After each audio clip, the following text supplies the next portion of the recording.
Fallopian tube महिला प्रजनन अंग है जो अंडाशय और गर्भाशय को जोड़ता है।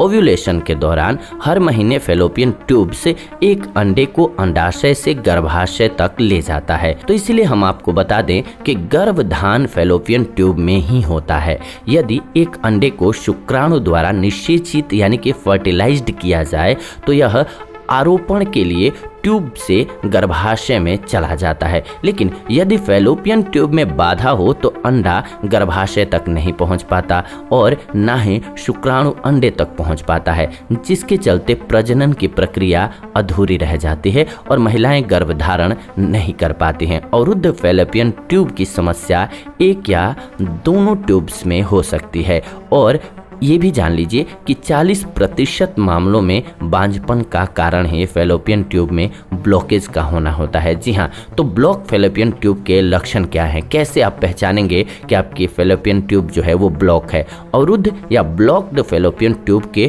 अक्सर कोई लक्षण दिखाई नहीं देते हैं जब तक कि महिलाएं प्रेग्नेंट होने की कोशिश नहीं करती हैं। उन्हें नहीं पता होता कि उनकी फैलोपियन ट्यूब ब्लॉक है। हाँ, कुछ मामलों में पेट के एक तरफ रोज हल्का दर्द हो सकता है जो आमतौर पर एक प्रकार के ब्लॉकेज में होता है जिसे हाइड्रोसाल्पिनक्स कहा जाता है। यह ब्लॉकेज ट्यूब में तरल पदार्थ भरने की स्थिति में होता है। ऐसी स्थितियां जो ब्लॉक फैलोपियन ट्यूब को जन्म देती हैं उनके अपने लक्षण होते हैं, जैसे कि एंडोमेट्रियोसिस। जी हाँ, यह बहुत दर्दनाक और हैवी पीरियड्स के साथ ही पेल्विक दर्द का कारण बनता है। फैलोपियन ट्यूब के ब्लॉक होने की स्थिति में ये आपके जोखिम को बढ़ा सकता है।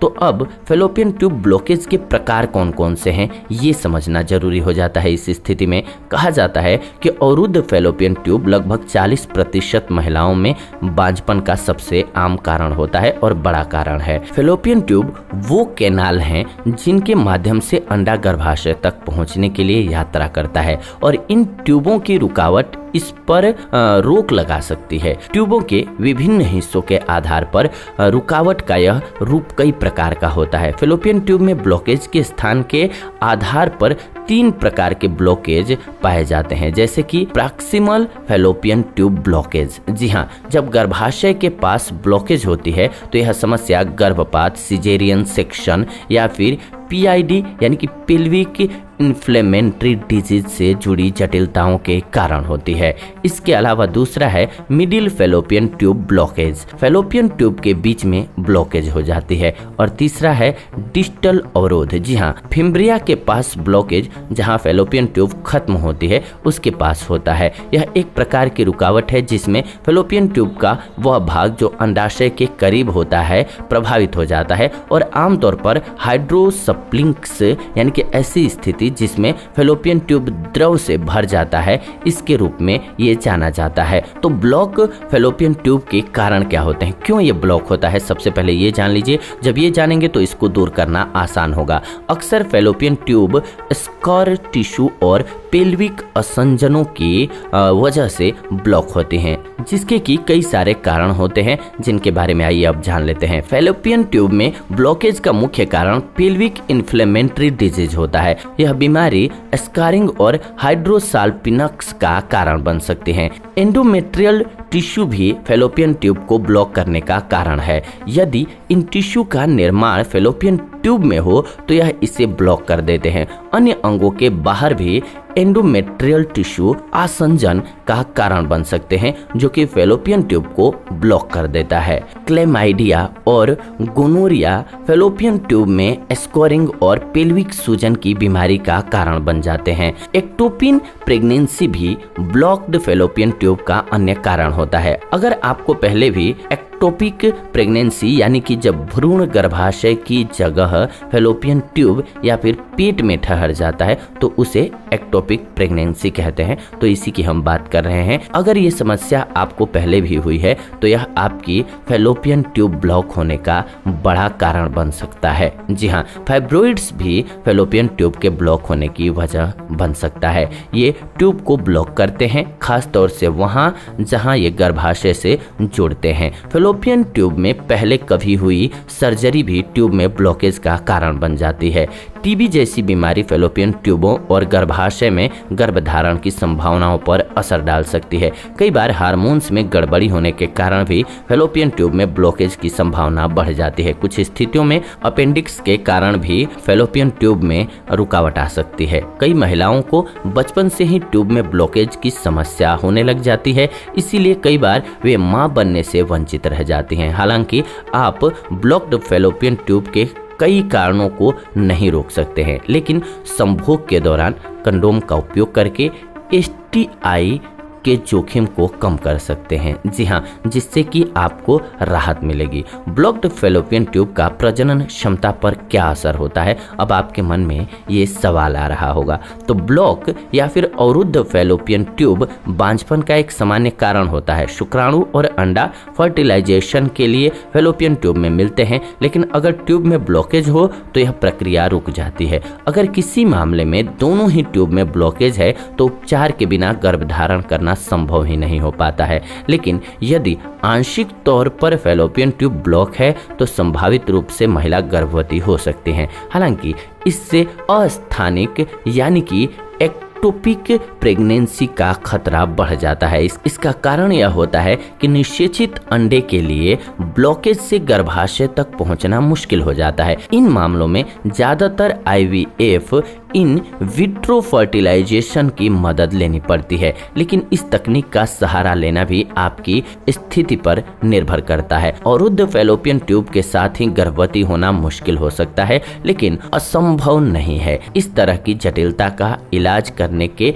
कई तरीके हैं, जिसके लिए आप डॉक्टर से संपर्क करें। आपको आवश्यकता के अनुसार अगर अच्छे डॉक्टर मिलेंगे तो इलाज करके सही किया जा सकता है। फेलोपियन ट्यूब में ब्लॉकेज का निदान क्या क्या हो सकता है, आइए इस बारे में जान लेते हैं। फेलोपियन ट्यूब में अगर ब्लॉकेज हो तो इसका निदान किया जा सकता है, इसी बारे में हम बात कर रहे हैं। जी हाँ, सबसे पहले तो HSG कराएं। जी हाँ, यह एक्सरे का एक प्रकार है जिसका उपयोग फेलोपियन ट्यूब में रुकावट का निदान करने में ट्यूब के अंदर की जांच करने के लिए किया जाता है।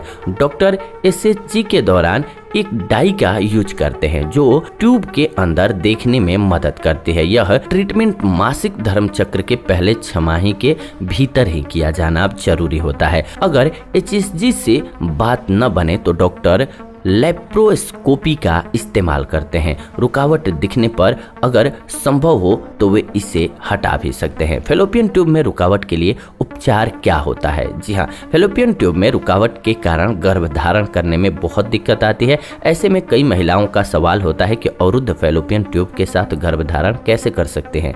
तो हम आपको बता दें कि अगर आपकी फेलोपियन ट्यूब कम मात्रा में स्कार टिश्यू द्वारा ब्लॉक्ड हैं तो डॉक्टर अक्सर इस ब्लॉकेज को दूर करने और ट्यूबों को खोलने के लिए लेप्रोस्कोपी सर्जरी का उपयोग कर लेते हैं। यदि बड़ी मात्रा में स्कार टिश्यूज की वजह से ब्लॉकेज है तो इसका उपचार संभव नहीं हो पाता है।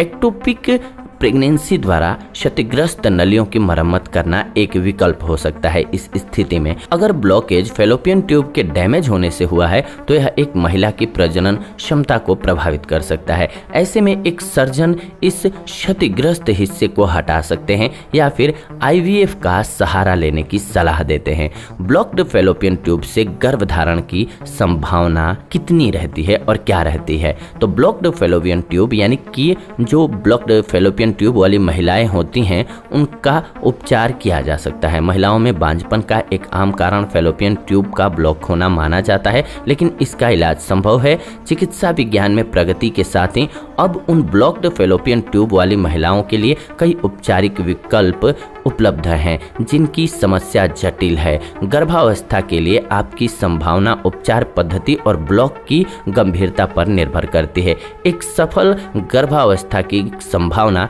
तब ज्यादा होती है जब ब्लॉकेज गर्भाशय के पास होता है। यदि अंडाशय के पास फेलोपियन ट्यूब के अंत में ब्लॉकेज है तो प्रेग्नेंट होने की संभावना बहुत कम रह जाती है। एक संक्रमण या एक्टोपिक प्रेगनेंसी द्वारा ट्यूबों की सर्जरी के बाद गर्भवती होने की संभावना न के बराबर होती है।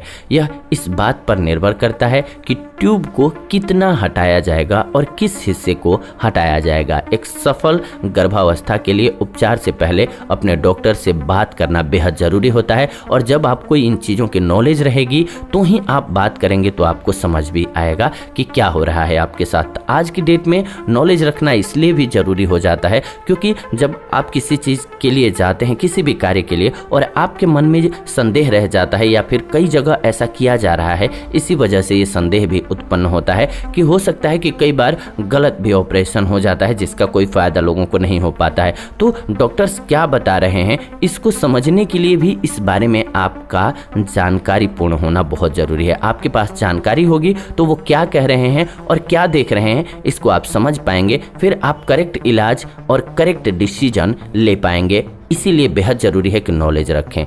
अब जानते हैं अवरुद्ध फैलोपियन ट्यूब की जटिलताएं क्या क्या होती हैं, मुश्किलें क्या क्या होती हैं।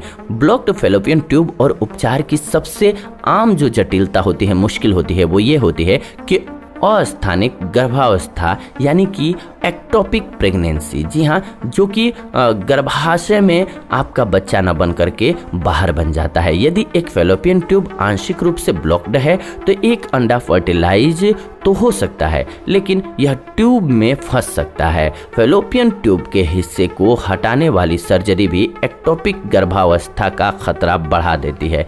इन जोखिमों के कारण ही डॉक्टर अक्सर ब्लॉक्ड फैलोपियन ट्यूब से पीड़ित महिलाओं के लिए सर्जरी के बजाय आईवीएफ की सलाह देते हैं। फैलोपियन ट्यूब खोलने के घरेलू उपाय क्या हैं, क्योंकि हम जानते हैं आप इसी बारे में सोच रहे होंगे, तो आइए इस बारे में अब बात कर लेते हैं। कई समस्याओं की वजह से फैलोपियन ट्यूब में रुकावट आ सकती है। यह महिला बांझपन के सबसे सामान्य कारणों में से एक है। हम आपको बार बार ये बता रहे हैं क्योंकि ये जानना जरूरी है। अगर आपके साथ भी यह समस्या है तो आप फैलोपियन ट्यूब को अनब्लॉक करने के लिए कुछ उपाय हम बता रहे हैं, इन्हें अपना सकते हैं, घरेलू नुस्खों को अपना सकते हैं। सबसे पहले तो खसखस के तेल का इस्तेमाल करना स्टार्ट करें। जी हाँ, खसखस के तेल का उपयोग ब्लॉक्ड फैलोपियन ट्यूब के लिए एक प्रभावी घरेलू उपाय होता है। यह अवरुद्ध नलियों में प्रजनन क्षमता को ठीक करने की क्षमता रखता है। खसखस के तेल का उपयोग अवरुद्ध फैलोपियन ट्यूब के लिए एक प्रभावी उपाय साबित होता है। हालांकि यह बिल्कुल एक ऐसी प्रक्रिया नहीं है जिसे आप घर पर स्वयं संचालित कर सकते हैं। यह एक प्रशिक्षित चिकित्सा पेशेवर द्वारा किया जाना बेहद जरूरी हो जाता है। इसके अलावा अवरुद्ध फैलोपियन ट्यूब के लिए एंटीऑक्सीडेंट युक्त आहार लेना बहुत जरूरी होता है। जहां जंक फूड का सेवन महिलाओं के हार्मोन्स के लिए बहुत नुकसानदायक होता है, इससे ट्यूब में ब्लॉकेज की संभावना बढ़ जाती है। इसीलिए एंटीऑक्सीडेंट से भरपूर आहार का सेवन करना चाहिए। ये एंटीऑक्सीडेंट आपको ताजे फलों, सब्जियों, जामुन, सरसों के बीज या तेल, सूरजमुखी के तेल और नारियल के तेल से मिल जाएगा। चाय और कॉफी में भी हाई एंटीऑक्सीडेंट मौजूद होते हैं। अवरुद्ध फैलोपियन ट्यूब को अनब्लॉक करने के लिए आपका आहार प्राकृतिक रूप से कैरोटीनॉइड से भरपूर होना चाहिए। इससे ट्यूब में आने वाली सूजन कम हो जाती है। इसके अलावा बंद फैलोपियन ट्यूब को खोलने के लिए हर्बल टैम्पोन का इस्तेमाल करें। जी हाँ, हर्बल टैम्पोन प्रजनन संबंधी बीमारियों को ठीक करने के लिए जाना जाता है। रक्त परिसंचरण में सुधार के लिए अदरक की जड़ से अर्क बनाया जाता है जिसको कि भिगो करके टैम्पोन का उपयोग किया जाता है। युवा उर्सी और नागफनी जड़ी बूटियों का उपयोग फैलोपियन मार्गों को साफ करने के लिए किया जाता है। डोंग काई चीन की एक जड़ी बूटी है जिसका उपयोग फैलोपियन ट्यूब में ऐंठन को दूर करने के लिए किया जाता है। और गुंडेंशियल रूट अर्क का उपयोग संक्रमण से लड़ने के लिए प्रतिरक्षा उत्तेजक के रूप में किया जाता है। यह याद रखना बहुत जरूरी है कि केवल उन हर्बल टैम्पोन का उपयोग करें जो बहुत उच्च गुणवत्ता वाले हों या फिर आपको ऑर्गेनिक मिले। आप खराब चीज़ों का इस्तेमाल बिल्कुल ना करें और जिस पर ट्रस्ट न हो उस ब्रांड का इस्तेमाल बिल्कुल ना करें, क्योंकि वो फायदे की जगह आपको नुकसान भी दे सकता है। फैलोपियन ट्यूब में ब्लॉकेज के लिए फर्टिलिटी मसाज भी बहुत ज़्यादा फायदेमंद होता है। जी हाँ, मालिश या फिर मसाज प्रभावित क्षेत्र में रक्त के प्रवाह में सुधार करती है और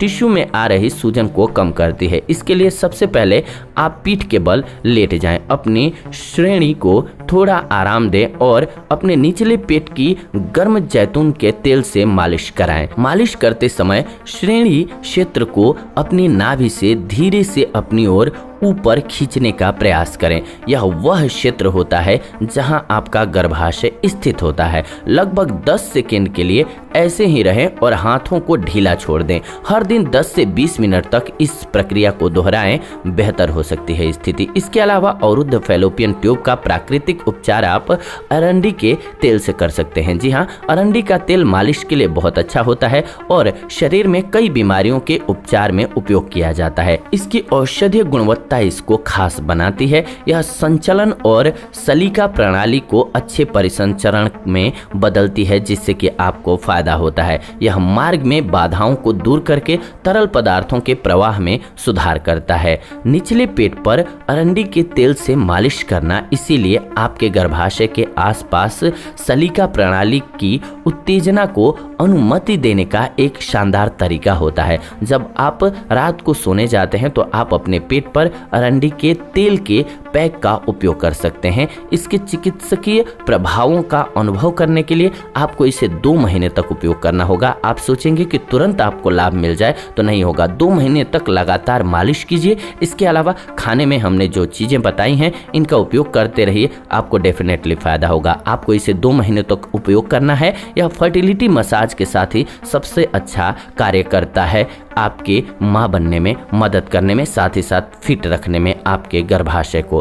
फैलोपियन ट्यूब अनब्लॉक करने का उपाय है एक बेस्ट कि आप योग करें। जी हाँ, योग फैलोपियन ट्यूब को खोलने का अच्छा घरेलू तरीका होता है। यह ब्लॉक्ड ट्यूब के लिए जिम्मेदार संक्रमण, सूजन और स्क्वायर टिश्यू का उपचार करने में सहायक होता है। योग अपने कोमल स्ट्रेचिंग अभ्यास के साथ ही आंतरिक अंगों की मालिश करता है और उपचार को बढ़ावा देता है। अवरुद्ध फैलोपियन ट्यूब को साफ करने के लिए 2 प्रभावी योग अभ्यास होते हैं जो आपकी मदद करते हैं। इसके लिए आप विपरीता करणी और सेतु बंधासन कर सकते हैं। अब आप सोच रहे होंगे ये कैसे किया जाता है, तो वैसे तो हम आपको ऑडियो के माध्यम से बता दे रहे हैं। अगर आपको फिर भी समझ में ना आए तो आप गूगल से भी इसको जान सकते हैं या फिर आप दूसरे चैनल पर देख सकते हैं कि कैसे ये किया जाता है। नहीं तो हम कोशिश करेंगे कि आने वाले दिनों में वीडियो भी आपके लिए उपलब्ध करा दें, लेकिन हम फिलहाल अभी आपको बता देते हैं।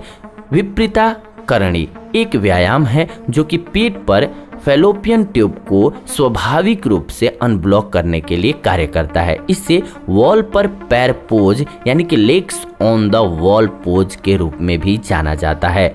इसमें दीवार के संपर्क में आपके एक पक्ष के साथ दीवार के बगल में आपकी पीठ के बल लेटना जरूरी होता है। उस पैर को ऊपर उठाएं जो दीवार के समान 90 डिग्री के कोण पर है। 2 सेकंड के लिए रुकें और इसे धीरे से कम करें। इसके अलावा सेतु बंधासन करें। जी हाँ, अवरुद्ध फैलोपियन ट्यूब के लिए एक ये प्रभावी योग अभ्यास है। अपनी पीठ के बल सबसे पहले तो लेट जाएं और अपने घुटनों को मोड़ना शुरू करें। पीठ के निचले हिस्से और पेट की मांसपेशियों का उपयोग करते हुए धीरे धीरे अपने श्रेणी को ऊपर उठाएं।